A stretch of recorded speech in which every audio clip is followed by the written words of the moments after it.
आज हम लोग डिस्कस करेंगे थ्योरम ऑफ पैरेलल एक्सिसेस। तो इसको स्टेनर्स थ्योरम भी कहते हैं और इसी थ्योरम से रिलेटेड हमने कुछ डायग्राम बना रखे हैं। ये एक बॉडी है जिसके मासेस हैं, ये डिस्क्रीट मास बॉडी है जिसके मासेस M1, M2, M3 ऐसे हैं, सब अलग अलग पॉइंट्स पे।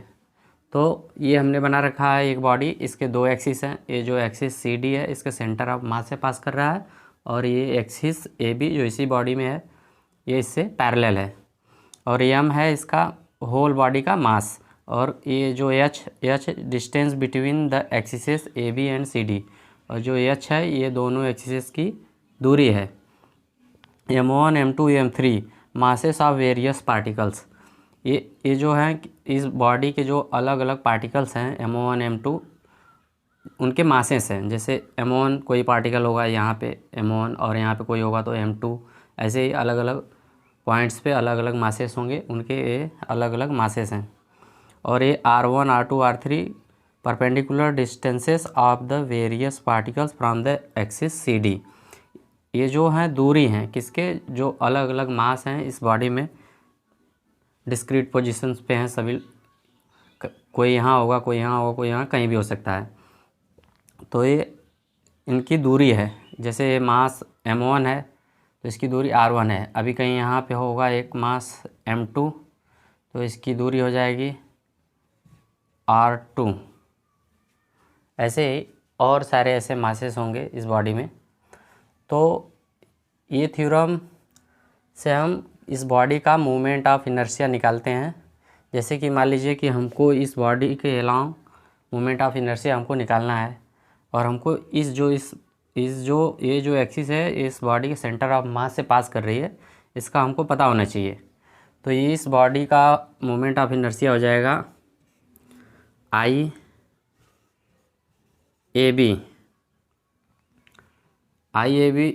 इक्वल टू ICD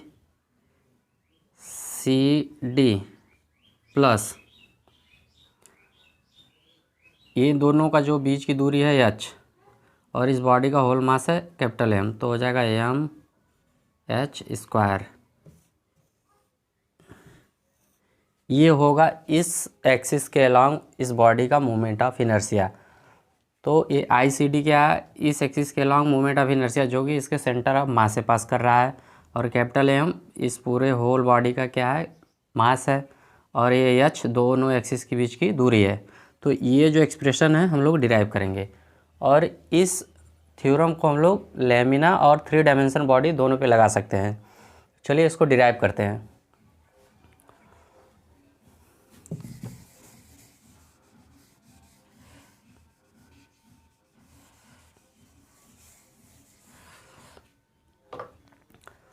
तो हम लोग मोमेंट ऑफ इनर्शिया जानते हैं, किसी एक्सिस के अलॉन्ग लिखना होता है तो हम लोग लिखते हैं mr² करके। जैसे कि ये कोई बॉडी है जिसका मास है m और ये इसको रोटेट करनी है इस एक्सिस के अलॉन्ग।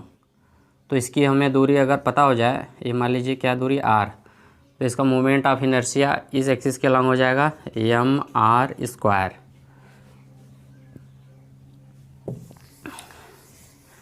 तो चलिए थ्योरम ऑफ पैरेलल एक्सिस को हम लोग डिराइव करते हैं। तो यहाँ पे हम लिखते हैं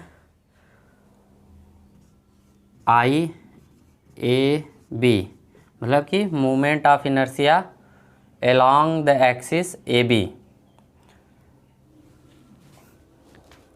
और इधर लिख देते IAB, ये मोमेंट ऑफ इनर्शिया है अलोंग द एक्सिस AB। तो इसको लिख सकते हैं हम M1। मान लीजिए कि इस एक्सिस से ये पार्टिकल के लिए हम लिखना चाहें तो लिखेंगे M1 इंटू इस पार्टिकल का इस ही एक्सिस से क्या दूरी होगी, ये यहाँ तक की दूरी R1 है और ये दूरी H1 है, तो पूरी दूरी हो जाएगी R1 प्लस H1 या H1 प्लस R1। ठीक, तो यहाँ आप लिख सकते हैं, सॉरी H1 नहीं, ये दूरी क्या है H है और वो डिस्टेंस है R1, तो इसको लिख सकते हैं H प्लस R1। mr² होता है तो इसका स्क्वायर।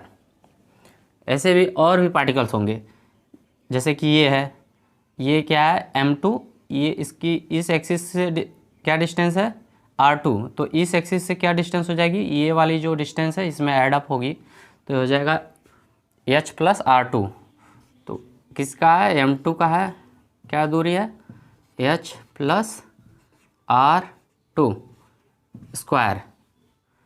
और ऐसे ही आगे भी और भी पार्टिकल्स होंगे जिनका मास होगा m3, तो उसको लिखेंगे m3 h प्लस r3 का होल स्क्वायर। और भी ऐसे पूरे होल बॉडी में होंगे तो ये आगे होंगे। और ये जो मासेस जो इस साइड होंगे, इस एक्सिस के इस साइड जो मासेस हैं, तो उनको हम लोग डिस्टेंस जैसे r1 r2 ऐसे लिए हैं। अगर ये कोई भी मास अगर इस साइड है, इस साइड भी है, तो उसके लिए हम लोग जब r2 लिखेंगे या r1 या r3 जो भी लिखेंगे तो उसको हम लोग नेगेटिव साइन के साथ लिखेंगे। अब इसको हम लोग लिख सकते हैं समेशन के फॉर्म में, ये डिस्क्रीट बॉडी है तो इसको लिखेंगे m h plus r whole square. मतलब कि ये और ये वेरी कर रहा है, ये m1 m2 m3 ऐसे अलग अलग मासेस के लिए हो जाएंगे और ये जो दूरी होगी इस अलग अलग मासेस के रिस्पेक्ट में दूरियां होंगी, जैसे r1 r2 r3। फिर इसको हम a प्लस बी के होल स्क्वायर से इसको एक्सपेंड कर लेंगे तो हो जाएगा h square plus r square plus 2hr। अब इसको इंडिविजुअली ऑपरेट करेंगे समेशन को, तो ये हो जाएगा सिग्मा m h स्क्वायर और ये हो जाएगा summation m r square, sir इसको समेशन कहेंगे। और ये हो जाएगा हमारा समेशन m 2hr। अभी जो कांस्टेंट टर्म है उसको हम लोग समेशन के बाहर कर देते हैं। जैसे हम ये कांस्टेंट नहीं है, ये वेरी कर रहा है, और यह ये कांस्टेंट है, इसको बाहर कर देंगे। ये हो जाएगा सिग्मा समेशन m, और ये h स्क्वायर था तो ये बाहर आ जाएगा, प्लस ये वाला टर्म, इन दोनों टर्म में दोनों वेरी कर रहा है, m भी और r भी, इसको एज इट इज़ लिख देते हैं समेशन m r स्क्वायर। और इसमें भी एक h है और 2h को हम लोग बाहर कर देते हैं, ये हो जाएगा समेशन m r। तो यहाँ पे देखिए h स्क्वायर समेशन m का मतलब हो गया m1 plus m2 plus m3 plus m4, ऐसे ही जितने इसमें पार्टिकल्स के मासेस हैं सबका सम। तो सबका सम जो होगा ये इस पूरे होल बॉडी के मास के बराबर हो जाएगा। तो पूरे होल बॉडी का मास हमने यहाँ पे ले रखा है कैपिटल M, तो ये हो जाएगा कैपिटल M, ये हो जाएगा h square capital M plus ये है समेशन m r स्क्वायर, मतलब कि m1 r1 square plus m2 r2 square plus m3 r3 square, ऐसे जितने भी पार्टिकल हैं सबके मासेस का जो प्रोडक्ट है उनके रिस्पेक्टिव डिस्टेंस के स्क्वायर के से प्रोडक्ट है इनका। तो ये क्या दे देगा, ये जो हमारे पास जैसे m1 r1 आएगा तो m1 r1, तो ये जो r1 जो दूरी है ये इस एक्सिस के अलॉन्ग है। ऐसे ही नेक्स्ट आएगा इसका तो हो जाएगा m2 r2, तो ये जो r1 r2 r3 है जो सारे डिस्टेंसेस हैं ये क्या है, इस एक्सिस के अलॉन्ग है। तो ये एक तरीके से क्या आ गया, moment of inertia along this axis. तो ये आ गया इस बॉडी का moment of inertia along CD। तो अलोंग CD हमने यहाँ लिखा हुआ है, किससे डिनोट कर रहे हैं, ICM से, मतलब सेंटर ऑफ मास से जो एक्सिस पास कर रहा है उसका मोमेंट ऑफ इनर्शिया ICM।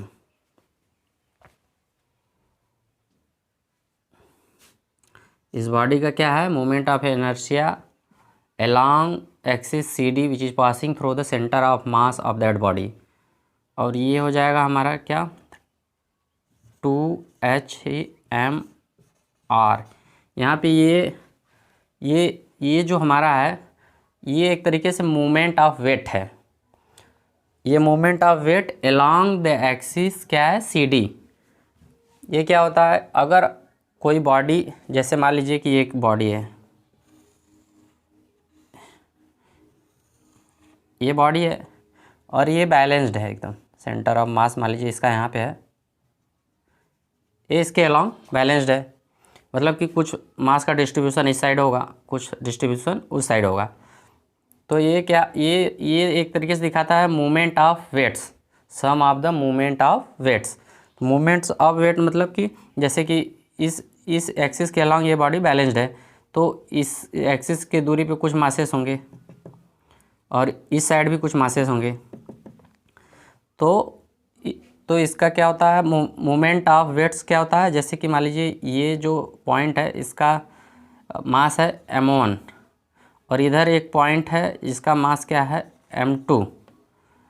तो मोमेंट ऑफ वेट इसको अगर सम करके लिखना हो तो हम लोग लिखेंगे m1 into G, moment of weight. तो ये इसके मास में जी का हमने मल्टीप्लाई किया तो ये क्या दे दिया, वेट। तो ये दूरी मान लीजिए क्या है r1, तो r1। अभी मान लीजिए और भी इस इधर ही साइड हो तो उसको लिख देंगे m2 g r2, और जो इधर साइड होंगे उनको हम लोग जो r का जो ये पोजीशन है उसको हम लोग निगेटिव साइन से दिखाएंगे। तो पूरा ऐड हो जाएगा m2 हो गया, m3 gr3, ऐसे ही और सारे ऐड हो जाएंगे। तो ये किसके बराबर होगा, समेशन g बाहर आ जाएगा m1 r1, ये होता है 0 के बराबर, क्योंकि ये बॉडी इस एक्सिस के अलोंग क्या है, बैलेंस्ड है। तो मोमेंट ऑफ वेट क्या हो गया, 0। तो इसको लिख सकते हैं हम लोग, सॉरी यहाँ से हटा दीजिए, जैसे हमने यहाँ पे लगा दिया है ये सिंबल है समेशन का, तो इसको लिख सकते हैं जी एम आर बराबर 0।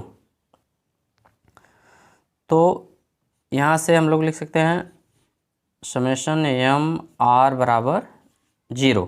तो ये इस तरीके से यहाँ पे समेशन एम आर क्या हो जाएगा, 0, क्योंकि movement of weight about the axis which is balanced, about the axis on which whole the body is balanced means that the axis is from its center of mass।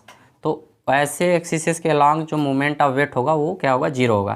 तो ये 0 हो जाएगा।